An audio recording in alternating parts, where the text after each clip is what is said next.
పట్టభద్రుల శ్రేయస్సే లక్ష్యంగా నిరుద్యోగ యువతకు ఉద్యోగ కల్పన ధ్యేయంగా ఆశయంగా నవ సమాజ స్థాపన ఆశయంగా ఉన్నారని బీఆర్ఎస్ పార్టీ పట్టభద్రుల ఎమ్మెల్సీ అభ్యర్థిగా తనను గెలిపించాలని రాజారాం యాదవ్ కోరారు.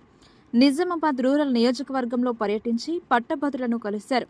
నిజామాబాద్ రూరల్ నియోజకవర్గంలోని డిచ్పల్లి మండలంలో బీఆర్ఎస్ పార్టీ పట్టభద్రుల ఎమ్మెల్సీ అభ్యర్థి రాజారాం యాదవ్ విస్తృతంగా పర్యటించారు. ఈ సందర్భంగా పట్టభద్రుల జాబితాలో ఓటర్ నమోదు చేసుకోవాలని కోరారు. ఈ సందర్భంగా మాట్లాడుతూ తెలంగాణ ఉద్యమంలో తన వంతు పాత్ర నిష్పక్షపాతంగా నిర్వహించాలని, తెలంగాణ ఉద్యమంలో కేసీఆర్ వెంట ఉండి నిరంతరం పోరాడానని గుర్తు చేశారు. ఓయూ విద్యార్థిగా తెలంగాణ ఉద్యమంలో పాల్గొని తెలంగాణ ఏర్పడడానికి తమ కుటుంబానికి దూరంగా ఉంటూ అప్పటి ప్రభుత్వం కేసులు పెట్టి జైల్లో వేసిన తెలంగాణ విద్యార్థుల కోసం పోరాటం చేశానని, విద్యార్థుల పోరాటం వల్లనే తెలంగాణ సాధ్యమైందని, ప్రస్తుతం టీఆర్ఎస్ పార్టీ తరపున పట్టభద్రుల ఎమ్మెల్సీ అభ్యర్థిగా బరిలో ఉన్నానని, పట్టభద్రులు తనను గుర్తించి భారీ మెజార్టీతో గెలిపించాలని ఆయన కోరారు. పట్టభద్రుల జాబితాలో లేని పట్టభద్రుల జాబితాలో నమోదు చేసుకోవాలని, తమ ఓటు అమూల్యమైనదన్నారు.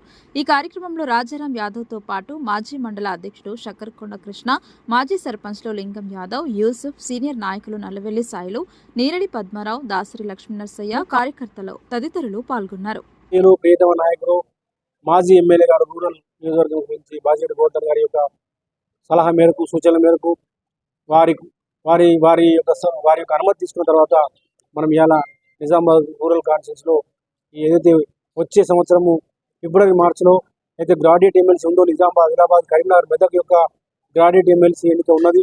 దానికి సంబంధించి ఎన్రోల్మెంట్ కార్యక్రమాన్ని పెంచాలని చెప్పేసి వాళ్ళందరూ పార్టీ కార్యకర్తల యొక్క కుటుంబాలు, అట్లాగే మన టీచర్స్ కానీ మిగతా వాళ్ళందరూ కూడా ఏదైతే నవంబర్ 2021 వరకు డిగ్రీ కంప్లీట్ అయినటువంటి అందరినీ కూడా ఎన్రోల్మెంట్ చేసే కార్యక్రమంలో భాగంగా ఈ కార్యక్రమాన్ని చేస్తా ఉన్నాము.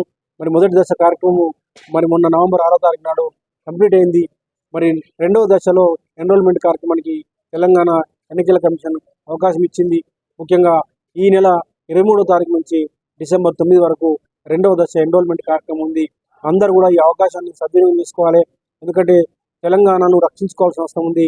ప్రశ్నించే గొంతుకల్ని చట్టసభలకు పంపాల్సిన అవసరం ఉంది. అందుకోసము ప్రజా గొంతుకల్ని, తెలంగాణ ఉద్యమ బిడ్డల్ని చట్టసభలకు పంపాల్సిన అవసరం ఉంది. అందుకోసమే మీరందరూ కూడా ఎన్రోల్మెంట్ చేసుకోవాలని చెప్పేసి దానికి సంబంధించి ఒక ఫోటో, అట్లాగే ఓటర్ ఐడి, తర్వాత Aadhaar card, degree provisional certificate మనం ఏ మీ సేవలో వెళ్ళినా ఫ్రీ ఆఫ్ కాస్ట్లో చేస్తారు. కాబట్టి అందరూ కూడా మీ సేవలో కానీ, ఆన్లైన్లో ద్వారా కానీ, ఆఫ్లైన్లో కానీ అందరూ కూడా ఓటు నమోదు చేసుకోవాలని చెప్పేసి, ప్రశ్నించే గొంతుకల్ని మనము చట్టసభలకు పంపాలని చెప్పేసి, ఓటు అనే ఆయుధాన్ని మనం ఉపయోగించుకోవాలని చెప్పేసి మీ అందరికీ విజ్ఞప్తి చేస్తా ఉన్నాను. జై తెలంగాణ, జై కేసీఆర్.